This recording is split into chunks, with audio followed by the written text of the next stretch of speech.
Assalamualaikum warahmatullahi wabarakatuh. Selamat, nggak sampai selamat kali ya, Kak ya.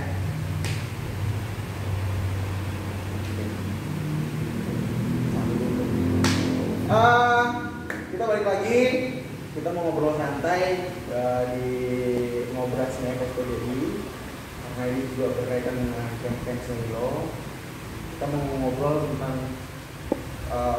pelecehan seksual yang dialami atau yang dilihat atau yang dirasakan oleh teman-teman di bandara maupun itu di udara ataupun di darat.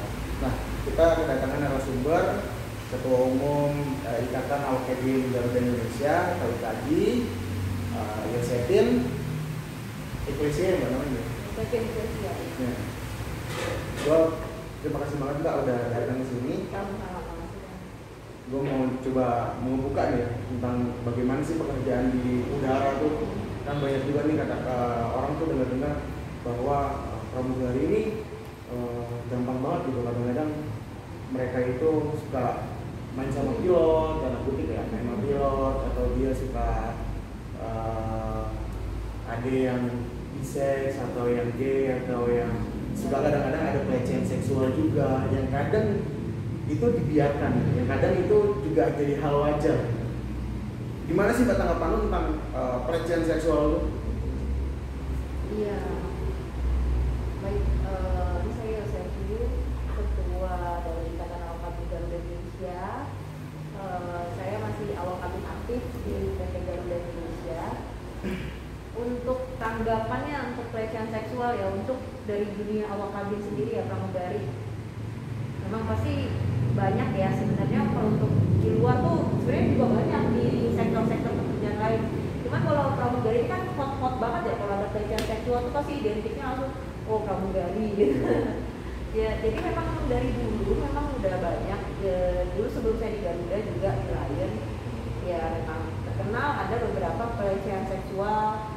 Kalau di tahun sekitar 2012-2013 ada berita tentang pemain bola melecehkan pramugari di apartemen Tangerang. Di situ di mana apartemen itu adalah base campnya si pramugari Lion. Nah untuk Garuda pun juga begitu.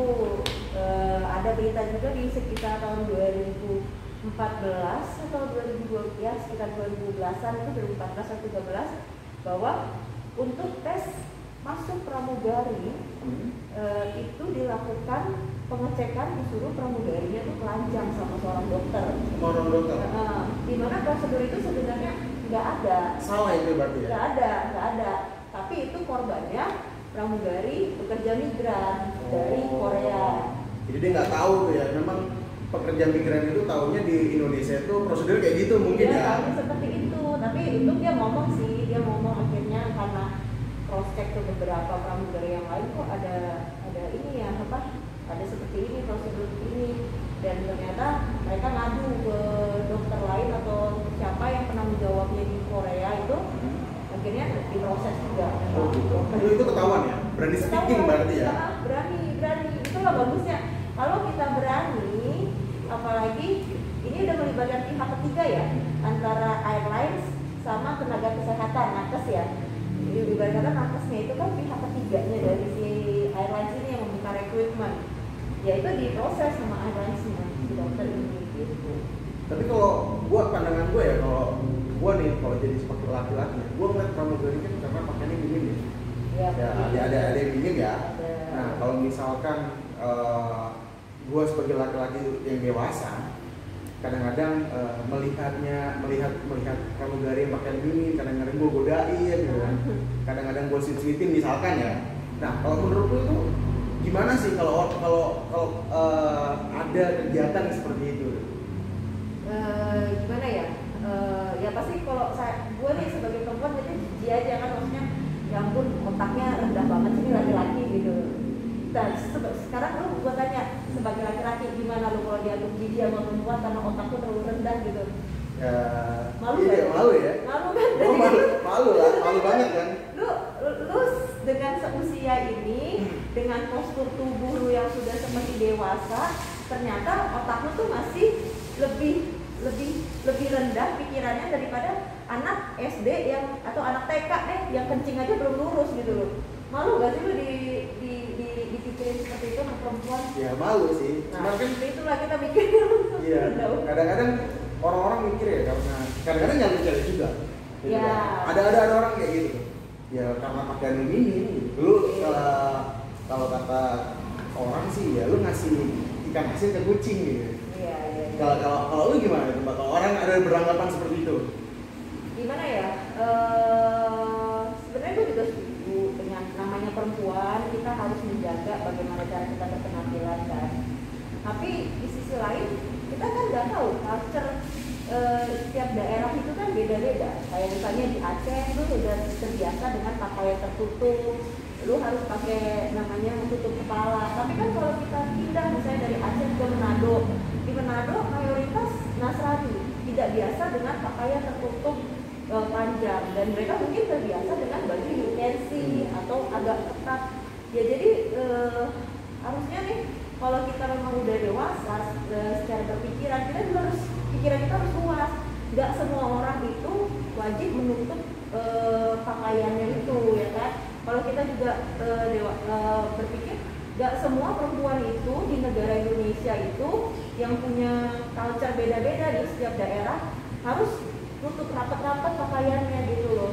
Once kita ketemu sama orang yang dari Aceh yang sudah biasa tertutup, dan kita bertemu dengan orang yang dari misalnya mungkin dari Sumatera atau dari Manado atau mungkin Chinese gitu, itu mereka tidak mungkin pakai tertutup kan? Tidak mungkin juga kan? Jadi kita harus ini apa?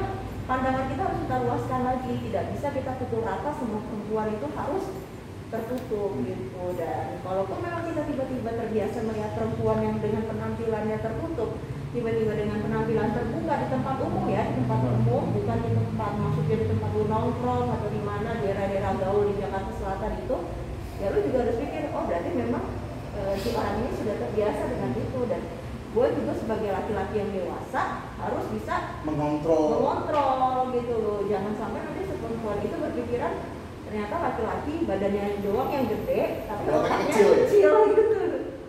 Jadi kalau misalkan wanita berpakaian kayak mimin gitu, ya itu memang hak dia untuk berpakaian kan ya. Kita sebagai laki-laki dewasa, ya emang ngeliatnya ya biasa aja ngeliat. Cuman kadang-kadang ya seminimal mungkin kita kalau bisa jangan untuk sweet, untuk godain, kita harus kontrol juga otak kita. Nah itu kalau misalkan kita udah melakukan itu, berarti kita menjadi terbiasa. Nah satu lagi nih Mbak. Nah terkait tadi misalkan pelecehan seksual tuh banyak banget ya. Kadang-kadang perempuan tuh malu. Kayak misalkan ada si A dan si B itu, si A itu si cowok melakukan kayak nyenggol pantatnya, terus ngeraba-raba. Kadang-kadang si cewek itu malu banget untuk melaporkan, karena juga dia kadang-kadang kalau melaporkan dia nanti takut didiskriminasi atau ditekan. Gimana sih Mbak caranya biar lu tuh berani berspeaking pelecehan seksual tuh harus dilaporkan? Jadi memang ini masalah besar nih untuk pelecehan seksual ya, karena gue juga sendiri mengalami hal seperti itu. Adalah pernah dulu waktu masih baru kerja di perusahaan yang sekarang tuh, gue diajak sama teman gue untuk salah satu teman kerja juga untuk foto dengan backdrop gitu, baju renang. Kita backdrop itu baju apa sih, kimono gitu. Ya gue benar-benar polos nih, oh cuman backdrop doang kan lucu-lucu ya. Ternyata pada saat di dalam satu kamar itu tinggal gue sama si teman gue ini. Teman gue ini udah mundur tuh tapi masih di dalam ruangan gitu. Nah gue kondisinya di saat itu gue yang paling junior. Paling junior. Gue di situ gue udah curiga. Tapi gue tetap gue jalanin gitu. Tapi pas lagi udah mulai aneh-aneh, gue lihat ekspresi si teman gue ini udah mulai beda, gue langsung cut, ayo kita keluar dari ruangan ini gitu. Nah di situ gue juga di situ sama sekali gue tuh belum aktif di serikat, belum tahu apa itu namanya pelecehan seksual. Cuman gue udah ngerasain aura-aura gak enak aja, gue langsung keluar aja gitu. Nah itu memang salahnya juga, harusnya dari ya kalau bisa pelecehan seksual itu diajarkan di mata pelajarannya di sekolah. Saya kita kan sekarang gak tau ya, zaman gue dulu kan ada pelajaran yang PPKN, sosiologi yang berbau ilmu sosial. Kalau bisa pelecehan seksual dimasukin ke dalam materi itu dan disampaikan juga payung-payung hukumnya dari pelecehan seksual itu apa. Jadi diedukasi dari kecil ya? Edukasi dari kecil, jangan pada saat gue kemarin udah masuk ke dunia kerja baru dilarang, tahu. gue baru tahu. Dan sekarang gue bergabung di Serikat, oh itu termasuk dalam komponen pelecehan seksual gitu loh. Tapi berarti gue udah jadi korban dong di situ kan, udah jadi korban. Ya salah juga. Kalau bisa nih memang kita kan katanya mau apa, ILO itu kan ada konvensi yang 190 itu tentang dunia kerja, stop pelecehan dan kekerasan di dunia kerja ya. Nah itu kalau bisa dimasukin di materi pelajaran anak sekolah. Kalau bisa di SMA, SMP pun gak apa-apa karena ya kasihan aja anak perempuan yang pulang sekolah pun bisa jadi korban pelecehan seksual. Education gitu ya? Iya gitu. Memang penting banget sih kalau dari awal, dari kecil kita ditanamkan, pelajaran tentang bagaimana bisa menghargai perempuan dan perempuan juga bisa bagaimana bisa menghargai laki-laki. Dan pelecehan seksual pun nggak hanya dialami oleh si perempuan juga, kadang-kadang laki-laki juga ada. Iya. Nah, gue pernah dengar cerita di salah satu maskapai itu pilotnya itu nggak mau terbang sama pramugara yang gay. Iya, itu di tempat gue yang lama ada tuh. Ada kayak gitu ya. Ada. Itu gimana sih kalau lu sebagai pramugari, cabin crew tuh nanggepin kayak gitu gimana sih? Di tempat gue yang lama itu memang emang ibarat kata pilot itu bisa milih mau terbang sama siapa aja. Jadi kayak aja gitu ya? Iya, tapi nggak tahu ya sekarang ya. Itu kan zaman dulu ya, long time ago gitu. Nah, kalau dulu itu pada saat gue masih di sana memang begitu. Si pilot itu bisa memilih, once tiba-tiba pilotnya suka sama sesama jenis pun dia bisa pilih. Oh, bisa milih pramugara gitu? Dengan berbagai macam alasan, misalnya kayak si awak kabinnya semuanya di briefing dikasih pertanyaan yang susah. Misalnya dia nggak suka sama awak kabin si ABC ini perempuan, dia mau terbangnya sama laki-laki. Dikasih pertanyaan yang susah, nanti kalau dia nggak bisa jawab, dia diturunin, suruh naik yang laki-laki yang dia mau gitu, atau perempuan. Itu tapi nggak tahu ya sekarang ya, itu kejadian dulu banget. Nah di situ kembali lagi, gue sih nggak pernah jadi korban ya, tapi gue menyaksikan. Nah di situ kasihan kan, jadinya orang-orang yang nggak tahu itu termasuk pelecehan seksual nggak? Kalau gue diskriminasi kan, tapi nah terus sayangnya itulah karena mungkin yang bekerja pada saat itu di perusahaan gue yang lama belum tahu tentang itu dan benar-benar tidak dibekalkan pelatihan dari perusahaan atau dari serikat pekerja atau dari pada saat di sekolah di SMP atau SMA itu. Ya kita jalanin aja, kita anggap ini adalah hal yang biasa. Jadinya apa, jadi menjamur kan yang namanya diskriminasi dan pelecehan seksual di dunia kerja. Kalau gue sih mikir gini ya, gue nggak sepenuhnya setuju dengan biseksual gitu atau gay atau lesbian, nggak sepenuhnya setuju kalau gue ya. Cuman kalau di dalam dunia pekerjaan, gue nggak setuju kalau itu adanya diskriminasi. Dan misalkan transgender dia susah mencari kerja, akhirnya jadi apa? Ngamen, kadang-kadang kadang-kadang di luar sana ada juga yang mencuri, ada juga yang diarah melakukan tindakan pidana. Iya, karena tidak ada membuka pekerjaan di satu perusahaan, nah itu disayangkan banget. Kan yang dibutuhkan perusahaan itu adalah tenaga kerja kan? Dan itu nggak bisa dibiarkan kan, karena yang dibutuhkan perusahaan adalah tenaganya dan labanya. Nah, balik lagi ke pelecehan seksual. Nah, kalau misalkan di IKG sendiri atau di perusahaannya sendiri itu ada pelecehan seksual, apa saran yang terbaik buat manajemen, buat di lingkungan sekitar atau campaign yang dilakukan? Ya. Kalau dari saran ya dari IKG sendiri ya, kalau ada pelecehan seksual, pertama teman-teman itu nggak usah takut lah untuk bercerita. Kita nggak usah lihat untuk memproses deh. Minimal kita bercerita dulu ke teman-teman kita untuk mengetahui arahnya, apakah ini termasuk pelecehan seksual atau enggak yang saya alami gitu. Kayak gue waktu itu kan di foto-foto pakai kimono, lama-lama kok disuruh sampai agak kayak kebuka-buka ya kimononya. Di situ gue udah mulai, gue keluar deh dari ruangan ini gitu.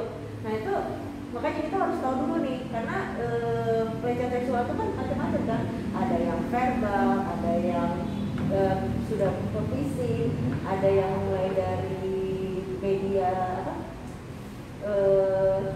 media handphone, media itu, terus ada lagi yang sosial bullying gitu kan. Nah itu makanya itu kita harus pertama kita harus ini dulu deh, konsultasi bila perlu kalau memang ke psikiater psikolog deh kita konsultasi, terus konsultasi juga ke serikat kalau ada di pekerjaan, terus konsultasi lagi ke manajer kita, manajer atasan kita, terus ke keluarga juga kita harus konsultasi apakah itu sudah masuk, terus baca lagi payung-payung dalam hukum-hukumnya dalam pelecehan seksual seperti apa, verbalkah, apakah biar kita tahu. Tapi kalau memang kita nggak yakin, kita juga bisa kan tanya ke Komnas wanita ya, perlindungan wanita dan anak itu kan bisa kita juga tanya ke situ. Yang intinya pertama jangan pernah takut untuk melaporkan. Jangan pernah takut. Kalau kita misalnya awalnya takut, kalau kita konsultasi dulu kan, Terus yang kedua, kalaupun itu tadi kalau kita melapor berarti pelecehan seksualnya sudah terjadi. Kalaupun pelecehan seksualnya baru mau terjadi, kayak yang mungkin gua yang waktu alami itu, ya udah lu berhak kok, lu ngelawan si pelaku atau lu keluar gitu. Atau ya itu karena gua di dalam ruangan ya sama temen gua, tapi gua juga berhak kan menyudahi kegiatan itu. Udah, gue udah selesai, gue nggak mau gitu. Itu aja sih, kita harus berani. Yang satu pertama kita harus berani. Kedua, minta support dari keluarga, teman-teman kita bahwa kita mau proses ini. Kita minta dukungan dari dia, minta dukungan dari atasan kita. Kalau misalnya atasan kayaknya, aduh ini kan bukan urusan gue, ini urusan pribadi lo sama si ya udah kita nggak usah pikirin dia, kita minta dukungan, pasti keluarga kita nggak mungkin nggak dukung. Terus ketiga, proses lah sesuai dengan jalur hukum yang ada, ya kan? Jangan pernah takut atau jangan pernah malu bahwa karena lu menjadi korban pelecehan seksual. Jangan pernah takut, jangan pernah malu. Setelah kita melakukan laporan, kita nggak tahu loh kalau setelah kita lapor itu banyak korban-korban lain menjadi bermunculan, ya kan? Karena ada berani speaking ya, karena awal mulanya mereka berani untuk melaporkan ya. Wah, ya, tapi memang mental harus disiapkan. Ya mau nggak mau, di sini support keluarga adalah yang paling besar dan kita gitu. Nah perlu nggak sih ada aduan, kayak misalnya perusahaan kan bikin aduan, jadi kayak bukan kotak lagi ya, karena kalau kotak mungkin malu masukinnya ya, atau kayak misalkan berupa email atau WA atau di media sosial, itu perlu banget nggak sih? Di satu perusahaan gitu? Perlu ya. Menurut gue itu perlu sih, jadi kayak dikampanyekan lah ya bahwa perusahaan itu melindungi karyawannya dari tindakan kekerasan, diskriminasi dan pelecehan seksual, menjamin kan karyawannya. Itu perlu banget sih menurut gue, cuman ya itu memang wajib sih perusahaan harus membuat itu. Apalagi kalau misalnya nanti si konvensi ILO yang 190 ini sudah diratifikasi sama Indonesia, mau nggak mau perusahaan wajib kan buat itu. Walaupun memang sekarang di perusahaan gue sendiri perusahaannya cukup ini sih menampung ya, tapi mungkin korbannya pun juga nggak banyak yang mau speak up karena takut kan, takut malu itu susah. Makanya mau nggak mau memang si konvensi 190 ini harus segera diratifikasi ya, biar perusahaan pun juga terdorong untuk mengkampanyekan bahwa tidak perlu malu menjadi korban pelecehan seksual untuk melaporkan. Toh perusahaan dan negara itu akan melindungi dan memastikan bahwa pekerjaannya itu aman dari segala tindakan kekerasan, pelecehan ataupun diskriminasi di dunia kerja. Tapi Mbak, lu kalau di sweet itu ya, lu lagi lewat nih, cewek, itu gimana sih perasaan lu? Risih gue juga, karena makanya tadi gue bilang mengenai baju terbuka itu. Perempuan di saat di rumah kayak baju agak terbuka, tiba-tiba ada yang siul-siul. Kalau gue pribadi ya, gue langsung ngerasa berarti baju gue buka. Next gue nggak bakal pakai baju ini lagi gitu ya. Gitu ya berarti. Iya gitu. Berarti lu nih ya, Kalian ini cowok, kalau ada yang sweet-sweet itu nggak bakalan ditanggepin, caper pun kalian nggak bakalan direspon. Jadi kalian stop nih sweet-sweet nih. Kalian hanya untuk merendahkan derajat laki-laki. Otak kalian itu yang sekarang aturan bisa menjadi baik dan bagus karena sweet-sweet itu kalian menjadi kecil di mata perempuan. Nggak kayak gitu Mbak ya? Jadi risih ya jadinya ya. Jadi lu nggak mau nanggepin kan jadinya, jadi risih. Jadinya lu kalau mau deketin cewek ya lu harus ke rumahnya lamar langsung. Lamar boy, lamar langsung. Jadi jangan disweet-sweetin ya. Terakhir Mbak, kata-kata lu buat perempuan di sana, buat pekerja di bandara udara maupun di darat tentang pelecehan seksual ini. Terakhir nih buat pesan-pesan buat mereka. Kita sebagai perempuan sebisa mungkin kita menjaga bagaimana martabat kita. Tapi kalaupun tiba-tiba ada pihak luar atau pihak laki-laki yang mencoba untuk menggoda kita jangan pernah takut kita untuk berteriak atau melawan. Udah itu aja ini, jangan pernah takut. Atau kalau enggak, kita akan menjadi korban. Pilih mana? Kita melawan terluka atau kita diam menjadi korban. Itu aja sih. Nanti kalau melawan kita kalau diam kita terluka. Kalau melawan kita jadi kalau kita melawan kita nggak usah takut melawan. Jadi kalau kita diam kita terluka. Kalau kita diam kita jadi korban.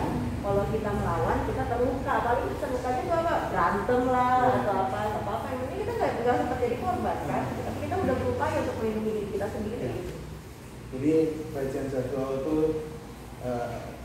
jangan sampai pernah dilakukan di dunia kerja. Kalau kalian juga udah laki-laki dewasa, kalian harus mengontrol otak kalian, harus mengontrol diri kalian bahwa yang dipakai wanita itu adalah hak mereka. Pakaian mereka minim itu adalah hak mereka. Yang harus kita kontrol adalah otak kita. Oke Mbak, bener nggak Mbak? Iya betul. Ya. Ada yang mau disampaikan lagi Mbak? Buat teman-teman? Buat teman-teman minta dukungannya untuk mudah-mudahan negara kita Indonesia cepat melakukan ratifikasi Konvensi ILO 190 tentang penjaminan pekerja terhadap tindakan kekerasan dan pelecehan seksual.